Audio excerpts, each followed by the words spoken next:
Hello, welcome to the Timbo Show. I don't own the rights to this music. Welcome to the Timbo Show, starring Tim Faulkner. Written by Tim Faulkner, executive produced by Tim Faulkner, co-executive producer is A.J. Hinton, co-creator, supervisor producer Bryce Cook, William Cooper's executive consultant. Welcome. I haven't been here for a minute. I don't own the rights to this music. But I had to come out with a show because so much going on. I don't own the rights to this music.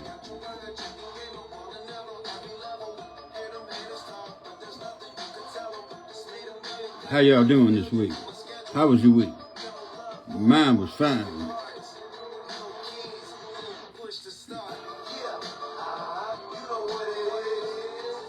Welcome to the Timbo Show, starring Tim Faulkner.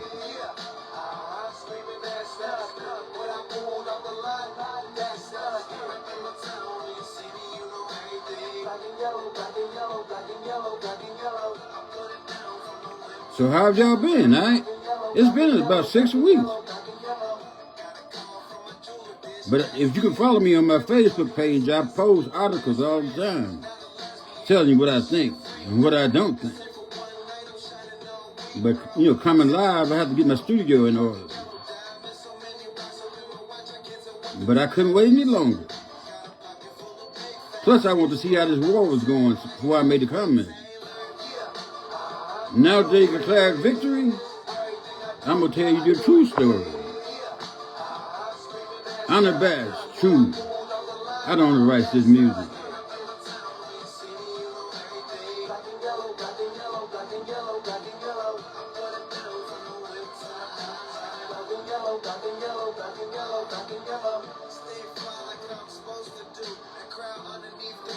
Yes, I've been having fun lately. At 66, I got my second win. 66 is the new middle age. I'm middle-aged now, y'all. Just remember, when y'all see Timbo, invite him out. He might not come. But I'll watch your feed on Facebook.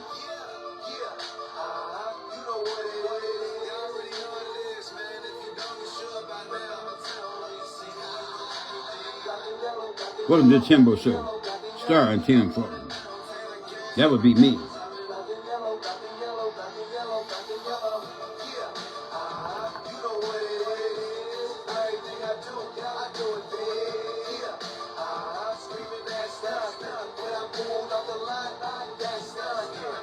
Thank you, Mr. Wiz Khalifa, Snoop Dogg nephew.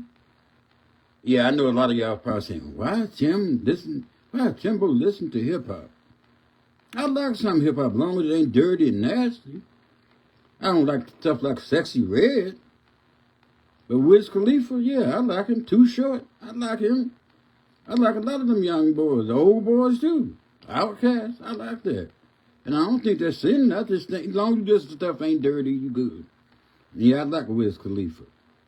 But that's not what I'm here to talk about. I mean, one thing Wiz Khalifa did do is Black and Yellow.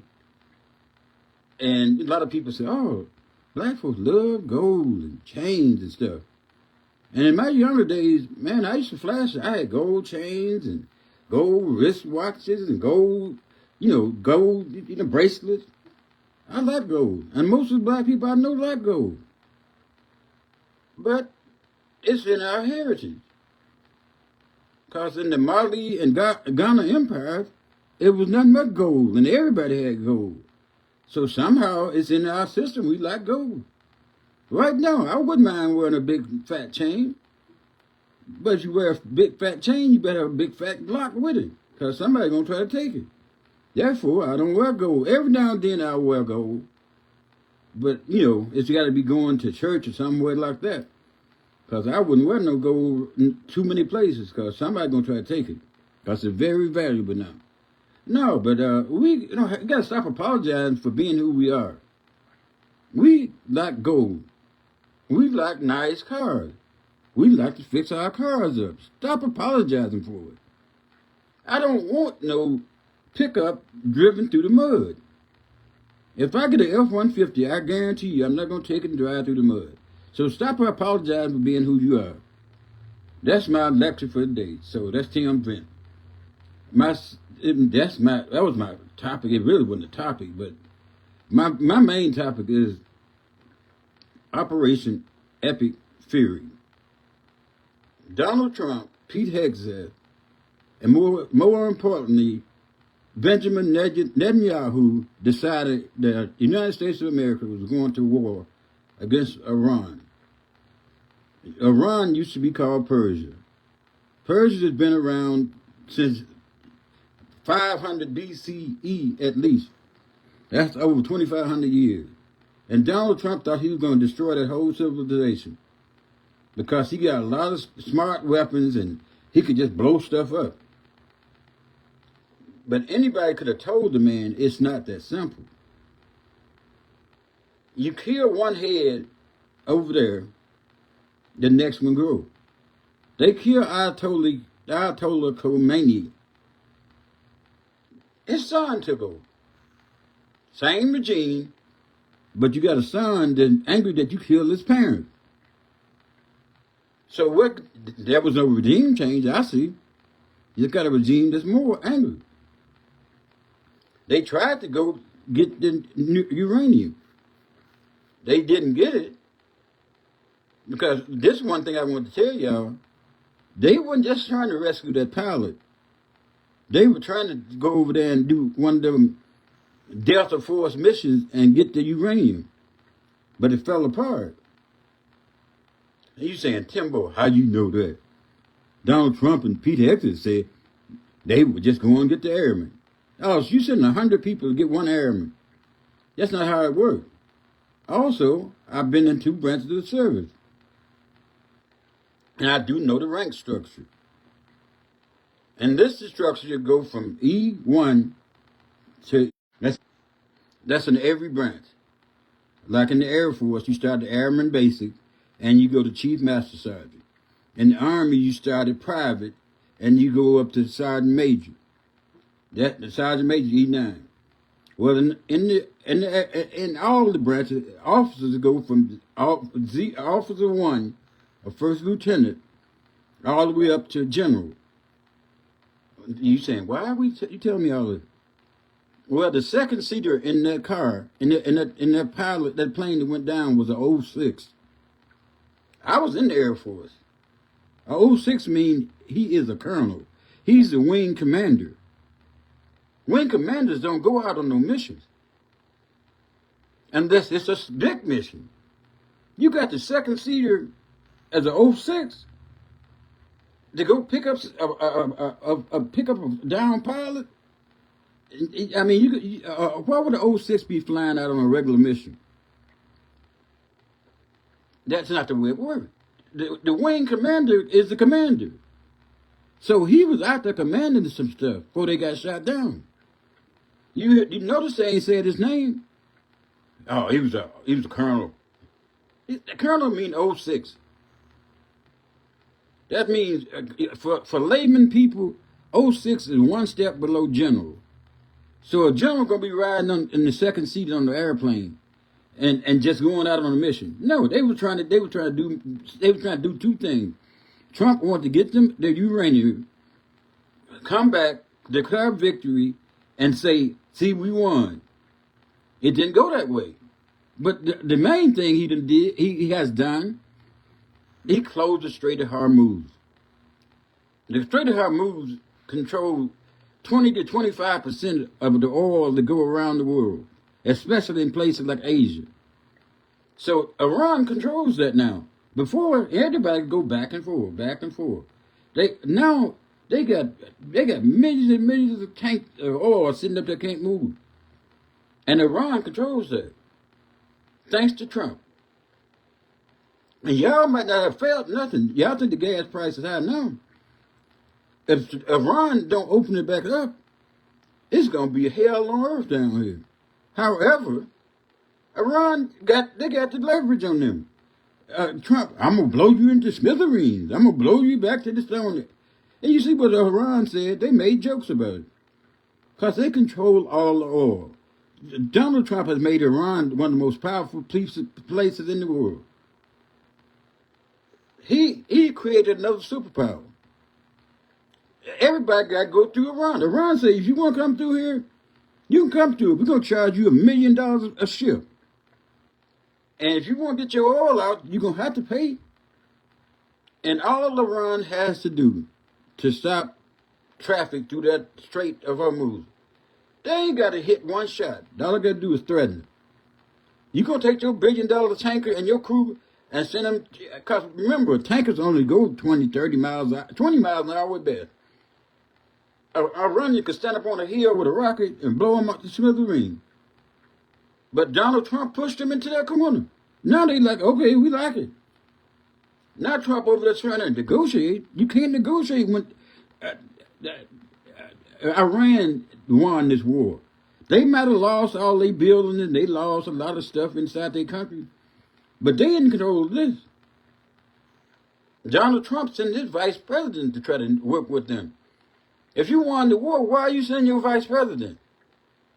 You could send some low-level person. If you won, why are you even talking? But all the people in the world, especially the people in Saudi Arabia, Bahrain, Qatar, all these countries in that part of the world, the Persian Gulf country, they like, Trump, you got to do something now. We got to get our oil to market. So they putting pressure on him. And then, meanwhile, they putting pressure on him. Israel just doing what the hell they want. Excuse my French. They just blow up people for the fun of it. Well, we're defending our country. Well, you don't blow up civilians because you're defending your country. They blew up some civilians in Lebanon the other day. After the ceasefire, well, ain't no ceasefire don't apply to us. And in Gaza, they shoot journalists, they shoot whoever they want. But then everybody, like the Paula Whites of the world and Robert Jeffries and Franklin Graham, we have to stand with Israel. No, we don't. We need to stand with right. We do not have to stand with Israel. We stand with right. Israel should follow rules like anybody else. Well, but if Trump get over there like King Cyrus did, and then Trump, only way God gonna come back, Jesus gonna come back, is Israel, is Jerusalem at a certain place. We shouldn't do our foreign policy on somebody's, religious beliefs. We got all them Christian people that telling Trump that he King Cyrus. And he doing the work, so he's setting up for the Armageddon. We shouldn't do foreign policy like that. We really shouldn't, y'all. Am I the only sane person left? Donald Trump is evil. He's not anointed. He was killing people down in Venezuela without even knowing if they was a fisherman. He said they were doing to kill him. But now y'all saying he's sent by God. I don't believe that. I don't know who he's sent by, but it certainly wasn't God. And then some people at churches now, you got to pray for the president. I ain't praying for him. I pray he get kicked out of office. That's the only prayer I'm praying. Well, you always pray for your leader. No, I don't. I'm not praying for him. And you can't make me. Y'all need to stop that. Because you believe something don't mean everybody else believe it. Y'all trying to force the rapture. I mean, yeah, that's what they're trying to do. Well, if everything is set up over there and Jerusalem is moved back to such and such, then the rapture can come. Thank you, Roby. Yeah. What's up, Roby? I'm glad you got me off my tangent. No, I bet this been building up for 6 weeks. Trump is evil, y'all. Pete Hegseth is evil. Them 6 airmen that got killed over there at the beginning of the war, if he would have protected them right, they wouldn't be dead. Because he put them in a place that was closer around, that was unsafe. And these kids, these people are coming home in body bags, and now they're coming out on CBS News talking about it. But I know they did. If you're going to fight a war, you make sure you take care of your troops. It's called force protection. Pete Hegseth ain't nothing but a drunk looking for a drink. But I'm all for that. I mean, A friend of mine told me, he said, Tim, you be making a lot of points, but sometimes you just, you be ranting and stuff. Well, I'm an old cantankerous man, so put that in your pipe and smoke it. But however, I'm going to end with my third topic. And, I got to segue out of anger into, about a month ago. My birthday is March 15th. So earlier that month, I went to Las Vegas. And I hadn't been on an airplane in about 2 years. And one thing I learned going out to O'Hare Field, they used to call it in Chicago, I'm not young as I used to be. And it's so much has changed.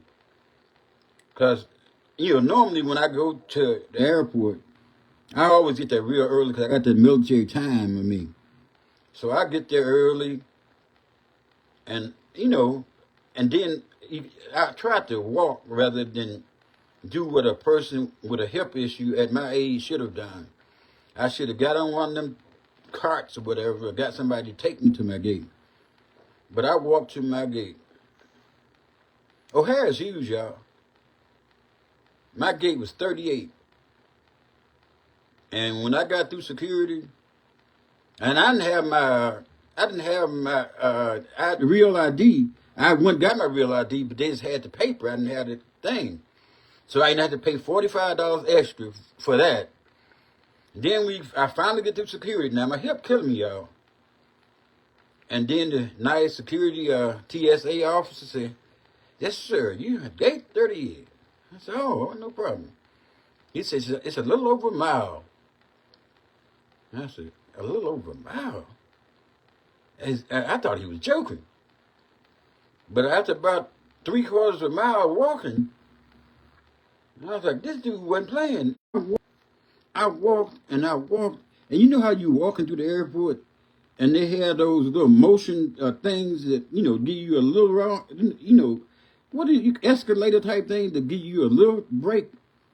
They have one every 1/4 mile or something. Man, I was like, thank God. At least I get to ride for a minute. But the only thing about it, the more you ride, the shorter you get to, oh man, here I gotta go walking again. Here I go walking again. Well, anyhow, I finally made it to my gate. And I said, thank you, Jesus, I made it. But I was hungry, though. And the last gate that had food was about, I'm at gate 38. The last gate that had food was about gate 25. I was like, oh, Lord, I got to eat. What do I do? What do I do? So I just said, hey, that hamburger sure look good. So I got up, and I didn't have my cane now, because I'm too cool for that. I'm going to trip. I ain't got no cane. So I got up and I walked back to the burger joint. The burger was good. It was fire. For $25 a burger, it should have been, though. But I ain't complaining. Well, anyhow, I had to go back to my gate, about 13 gates around. And then I got back to that gate and I sat down and waited on that plane. And I said to myself, from now on, I'm putting my pride on the shelf. Whenever I go into the airport, I'm getting the wheelchair, I'm getting to ride in the back of that thing. When y'all see Timbo riding to the airport, I'm going to wave at you. But I'm going to say, man, because I'm proud. My daddy was like that. He never won no cane. But man, I'm telling y'all, people in my age group, y'all got to stop being proud. Y'all got to just accept. I'm 66, y'all. And when I get in my Uber cars, now, when I get picked up by Uber, I have to always explain myself.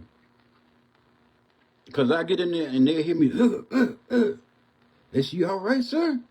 I said, no, that's just my age. They like, oh, okay, I could have helped you open the door. Because the other day, one of the Uber drivers got the car to come help me. I was so upset. And when I got in the car, I was like, oh, thank you, though. Because he helped me to the car. I'm like, man, my point is, y'all, where did time go? Look, I was just in my 40s, y'all. I was just in my 40s.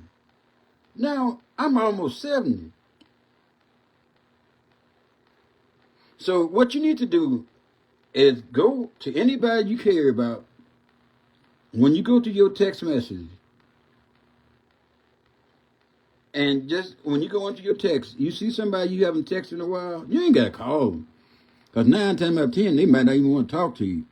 But if they meant something to you at any time during your life, just text them and say, hey, how are you doing? And I'm going to do 2 or 3 a day because I know a lot of people. And a lot of them meant a lot to me at one time or another. And I'm just going to reach out to them and say hi. Because one thing about it, when you get to 66, you realize, you know, I ain't saying I don't have no, I don't think I'm about to see nothing. But I'm just saying, I done spent more time than I got left.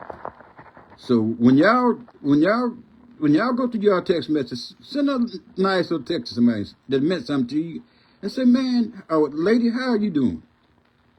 And I'm gonna come back with another show when I, feel like doing one. But in the meanwhile, I post every day on Facebook writing stuff. So y'all have a good day, and thanks for watching.